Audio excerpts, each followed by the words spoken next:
Welcome to Batya on News Nation. I'm Batya, and we begin with what we learned about America this week. It was a big week for Nazis here in the United States. The White House nominee to lead the Office for Special Counsel, Paul Ingrassia, had a slew of his text messages leaked to Politico, in which Ingrassia said he had a, quote, Nazi streak. He referred to black people with a slur, and he wrote that you should, quote, never trust a Chinaman or Indian.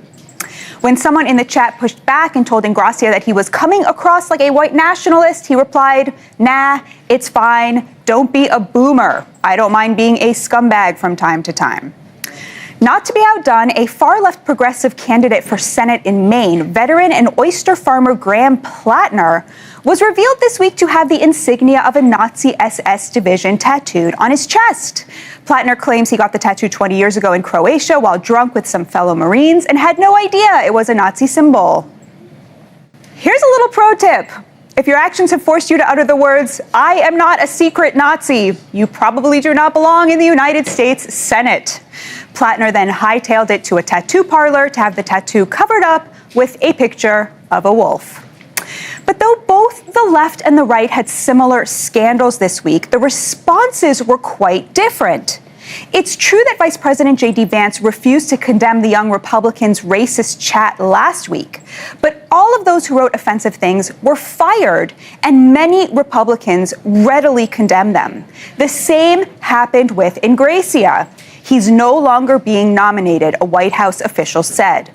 Compare that with the reaction to the left, on the left, to Plattner's Nazi tattoo. Senator Bernie Sanders is standing by him. John Lovett, a former Obama staffer and host of the show that hosted Plattner, angrily tweeted that people are being dropped as candidates for being less than perfect.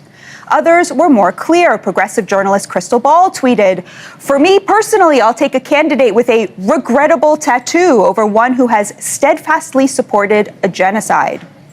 Apparently, there's room in the progressive movement for someone with a tattoo honoring the perpetrators of a real genocide, but not for those opposing the fiction of a fake genocide in Gaza.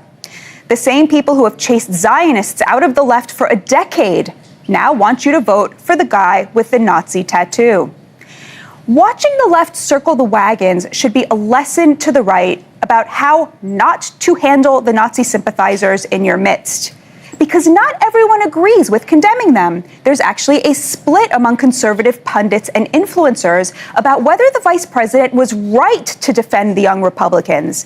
Some say the right should do as the left does, circling the wagons, even when people start to praise Hitler. Cancel culture is the left's bag, they say. They are wrong. You don't condemn racism in your own ranks to curry favor with the left. You do it because it's the right thing to do. People seem to think that cancel culture on the left was bad because racists were fired from their job. But cancel culture was bad because people who weren't racists were fired from their jobs. You can't build anything with people who admire Hitler. And you need moderates to win, not edgelords who will hold it against you if you tell people to cut out the pro-Hitler rhetoric. Many on the left falsely smeared Trump as a fascist for a decade, insisting that Trump's voters were all racists, a basket of deplorables. America saw through it. Not only were his voters not racist, but Trump pulled in record numbers of black, Jewish, and Hispanic voters. That's how he won.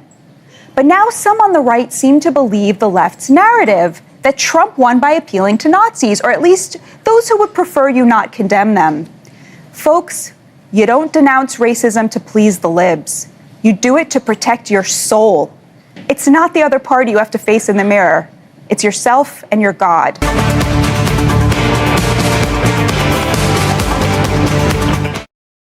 That was News Nation's Kelly Meyer asking the president if he is seeking compensation from his very own Justice Department. This coming after a New York Times report that found that the president was allegedly after $230 million for past legal cases. President Trump responding to the claims, saying he supposes the DOJ owes him a lot of money. And if he were to receive any of it, he would donate it to charity. Let's discuss. Here to join us is former U.S. Senate candidate and CEO of Bridge Entertainment Labs, Stephen Olikara, and Chair of Education Opportunity at the America First Policy Institute, Erica Donalds, is here with us as well. Welcome to you both. Thank you so much for being here. Erica, let's start with you. This sounds pretty corrupt, no?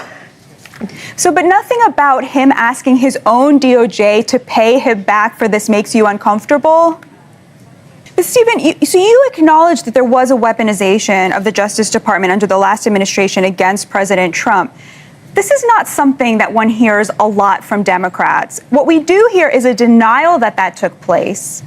And I think that that does fuel this feeling on the right that the deep state or the institutions are really weighted in favor of one political side over the other.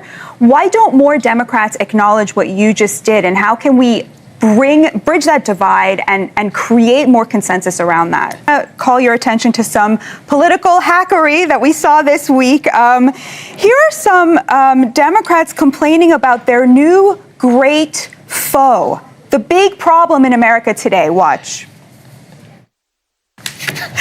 Erica, what did you make of this ballroom that is haunting the dreams and nightmares of the Democrats?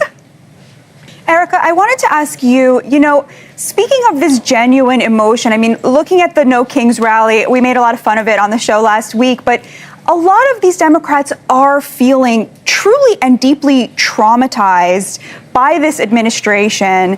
My question to you is, does the right have any responsibility to try to pull them out of that in a compassionate way? Or is it just so ridiculous to have those emotions in the first place and that it's completely fair game to just make fun of them? This week on our Media Moves segment, I want to talk about left-wing political commentator and live streamer Hassan Piker. He has millions of followers on social media and has said things like, quote, "America deserved 9/11," and endorsed political violence, and he's been accused repeatedly of supporting terrorism. But Piker has recently become controversial among his own followers, not for his political views, but for how he treats his pets. Piker caused quite a stir after it looked like he was shocking his dog, Kaya, with a shock collar during one of his live streams.